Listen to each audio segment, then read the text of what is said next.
Le burn-out n'est pas un accident. On parle souvent du burn-out comme d'un crash brutal, comme si du jour au lendemain tout s'effondrait. Mais en réalité, ça ne commence pas avec une chute. Ça commence bien avant. Ça s'infiltre doucement, ça s'installe. Et surtout, je dirais, ça se construit. Un burn-out n'est ni un accident, ni une surprise, c'est un processus. Et le pire, c'est qu'on ne s'en rend pas compte. Et puis un jour, on ouvre les yeux, mais souvent, il est déjà trop tard. La phase 1, c'est le début de la spirale. Au départ, tout va bien, du moins en apparence. On tient bon, on encaisse, on se dit que c'est une phase, qu'il faut juste serrer les dents un tout petit peu plus longtemps. Les premiers signes? Ce mail auquel on répond vite fait, à 22 heures, ce week-end où on profite pour avancer un peu, ce jour où on ne prend même plus le temps de déjeuner. Les signes sont là, mais personne ne nous alerte. Et nous, on continue. Parce que finalement, tout le monde fait pareil. La phase 2, appelons-la l'engrenage. Petit à petit, on entre dans une logique où l'on ne se reconnaît plus. On se sent indispensable, alors on en fait plus, encore plus. On accepte des dossiers supplémentaires, des missions différentes, on avale des réflexions injustes, et quand quelqu'un nous demande si ça va, on répond oui, oui, juste un peu fatigué. Mais en réalité, on se réveille plus fatigué que la veille. On oublie ce qu'on vient de lire 3 lignes plus haut. On a du mal à se concentrer, à aligner ses idées. Les signaux sont là, hein, mais on les ignore. Parce qu'admettre qu'on va mal, ça voudrait dire quoi? Que l'on est fragile?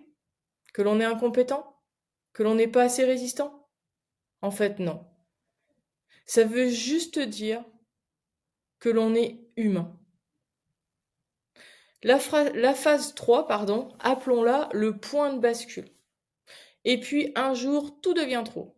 Une remarque qui passe mal, un matin où le simple fait de se lever devient un combat, une tâche qu'on faisait les yeux fermés qui devient une montagne infranchissable. Des exemples? Il y a cette cadre brillante qui un matin est incapable d'écrire un simple mail. Je me souviens du commercial qui en était arrivé à oublier ses rendez-vous, alors qu'il était réputé comme étant quelqu'un d'extrêmement carré. Ou encore ce manager, qui rentre chez lui et qui n'a même plus la force de parler. À ce stade, ce n'est plus une fatigue passagère. Ce n'est pas une question de motivation, ou pire, ce n'est pas une question de volonté. C'est un épuisement profond, total. C'est un effondrement physique, émotionnel et cognitif. Et le plus cruel dans tout ça, c'est qu'on a déjà perdu la capacité à faire des choix éclairés. On ne sait plus ce qui est important. On s'accroche à ce qu'on connaît, même si ça nous détruit. Parce qu'on n'a même plus l'énergie de réfléchir à autre chose. Et c'est là qu'on comprend une chose essentielle. Personne ne viendra nous sauver à notre place. Arrive alors la phase 4. Comment s'en sortir avant qu'il ne soit trop tard? Oui, parce qu'on n'est quand même pas obligé d'en arriver là. Mais pour ça, il faut accepter de voir les signes et surtout accepter une vérité fondamentale. Personne ne vous remerciera d'avoir tout donné au point de vous effondrer. D'ailleurs, je n'ai jamais rencontré un employeur qui, en toute conscience, attend de ses collaborateurs un tel niveau d'effondrement.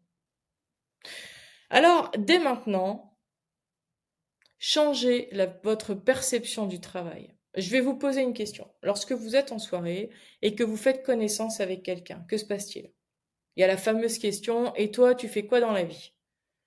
La réponse, souvent, ça va être, je suis infirmière, je suis maçon, je suis professeur des écoles, bref, je suis mon job. Non, non, non, on n'est pas son job. On exerce une fonction, mais nous ne sommes pas notre job. À combien d'entre vous est-ce arrivé de répondre cela? En deux, on le dit, vous l'entendez, repérez les signaux. Ce qui aujourd'hui est déjà une alerte. Pour le repérage des signaux, ce qui est vraiment intéressant, c'est de se dire comment c'était avant, d'arriver à analyser le point de rupture. Ben, avant, quand je rentrais du travail, j'étais capable de faire les devoirs, j'étais en forme. Aujourd'hui, j'ai plus qu'une chose, c'est me mettre sur le canapé. Avant, j'étais capable de faire ça. Aujourd'hui, je suis plus capable. Donc, c'est vraiment identifier ce point de rupture. Et c'est ça qui vous permettra de repérer ces fameux signaux. Acceptez ensuite que votre santé passe avant votre travail. Une santé, on n'en a qu'une, une vie, on n'en a qu'une, et vous êtes la personne la plus à même de prendre soin de votre santé.